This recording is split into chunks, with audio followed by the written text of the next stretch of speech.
Assalamualaikum warahmatullahi wabarakatuh.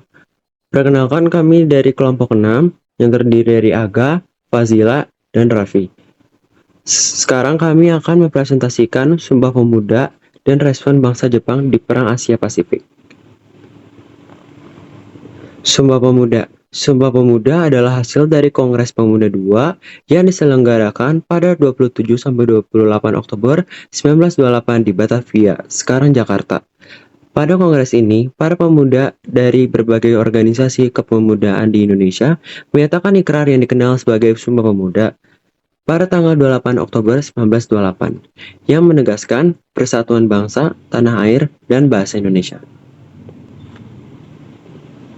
Latar belakang Sumpah Pemuda.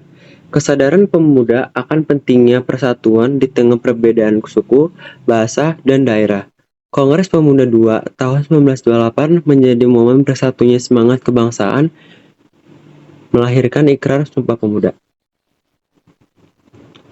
Garis waktu 1915 sampai dengan 1924. Muncul organisasi pemuda seperti Jong Java, Jong Sumatranan Bond, dan Islamitan Bond. 30 April sampai 2 Mei 1926, Kongres Pemuda I upaya menyatukan organisasi pemuda belum berhasil. Yang ketiga, 27 sampai 28 Oktober 1928, Kongres Pemuda II, puncak perjuangan Persatuan Pemuda Indonesia. Yang keempat, 28 Oktober 1928, dibacakan Sumpah Pemuda, satu tanah air, satu bangsa, satu bahasa Indonesia. Nah, untuk tujuannya ada menumbuhkan rasa persatuan dan kesatuan, menyatukan pemuda dari berbagai daerah, menetapkan identitas sosial, dan memperkuat semangat nasionalisme dan perjuangan kemerdekaan. Ada juga maknanya seperti persatuan dan kesatuan. Itu Sumpah Pemuda tuh menegaskan pentingnya persatuan dan kesatuan bangsa Indonesia di tengah keberagaman suku, agama, dan budaya. Ada juga nasionalisme. Sumpah Pemuda membangkitkan semangat nasionalisme dan cinta tanah air di kalangan pemuda. Nah, ini juga ada bahasa persatuan. Itu buat menetapkan bahasa Indonesia sebagai bahasa persatuan. Ada isinya Sumpah Pemuda. Ini, kami putra dan putri Indonesia mengaku bertumpah darah yang satu tanah air Indonesia. Kami putra dan putri Indonesia mengaku berbangsa yang satu bangsa Indonesia. Kami putra dan putri Indonesia menjunjung bahasa persatuan bahasa Indonesia.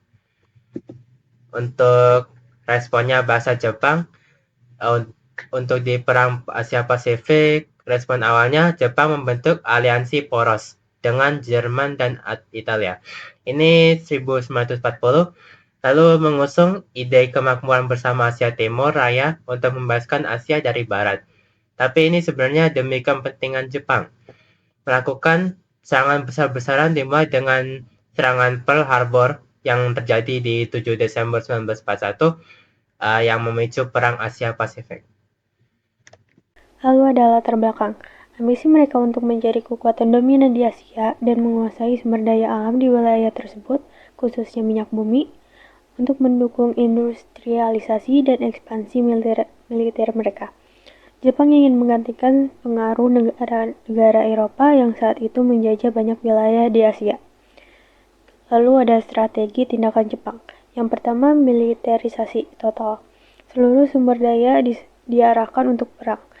Yang kedua, ekspansi cepat, menguasai wilayah Asia Tenggara dan Pasifik seperti Filipina, Malaya, Singapura, Indonesia, dan Guam. Yang ketiga, ada propaganda, menggembar-gemborkan pembebasan Asia, memanfaatkan sentimen anti-kolonial. Yang keempat, ada pendudukan dan eksploitasi, memanfaatkan sumber daya alam, tenaga kerja, dan hasil bumi dari wilayah jajahan. Lalu ada dampak respon Jepang. Yang pertama, keberhasilan awal, tapi mulai terdesak setelah kekalahan di Midway 1942. Lalu ada wilayah kekuasaan menyusut akibat serangan balik ke sekutu.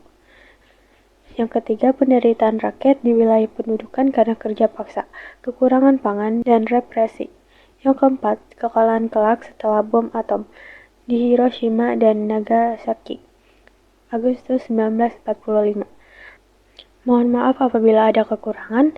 Wassalamualaikum warahmatullahi wabarakatuh.